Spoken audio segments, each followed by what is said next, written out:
தாருங்க அண்ணா, இங்க வந்து இப்படி உட்காந்து கதை பேசி சிரிச்சுக்கிட்டு இருந்தா எல்லா விஷயமும் நடந்துடும் நினைச்சுக்கிட்டு இருக்கீங்களாக்கா? டேய், உன்னை யாராச்சும் வர சொல்லுது? உனக்கு அப்புறம் தேடுறியா? நான் தான் அட்ரஸ் அனுப்பி வர சொன்னேன். மாமா, உங்களுக்கு பின்னால சில சதி செயல்கள் நடக்குதுங்கிறத அம்பலப்படுத்த தான் சக்தி மாமா வர சொன்னேன். கதிர் மாமா வந்துருமா உன்னை? என்னடா அங்க அவளுக்கு அடிச்ச குத்த பார்த்து கை கட்டி நின்று இங்க வந்து சவுண்ட் விட்டுறீங்களாக்கும்? என்னடா பண்ண முடியும் உன்னால? என்ன சொல்றா? ஏய், நீ சும்மா எதையாவது பேசி தசை திருப்பாத. கொஞ்சம் பேசாம இரு.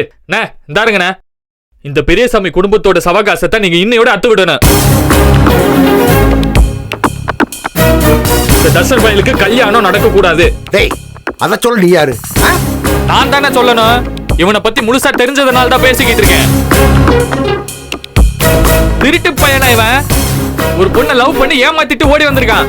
அது சொன்னாங்களா இவங்க? சொல்லிக்க மாட்டாங்க. இல்லப்பா,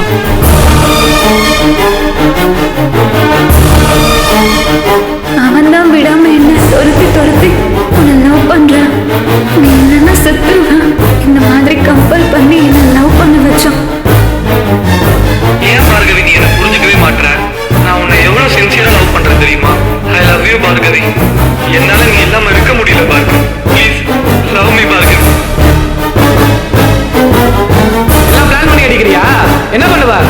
என்ன பிளாக்மெயில் பண்றியா? என்னடி?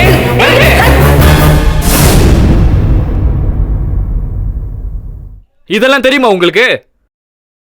ஏங்க இங்க நான் வந்து எதுக்கு குட்டையை குழப்பிட்டு இருக்கிய?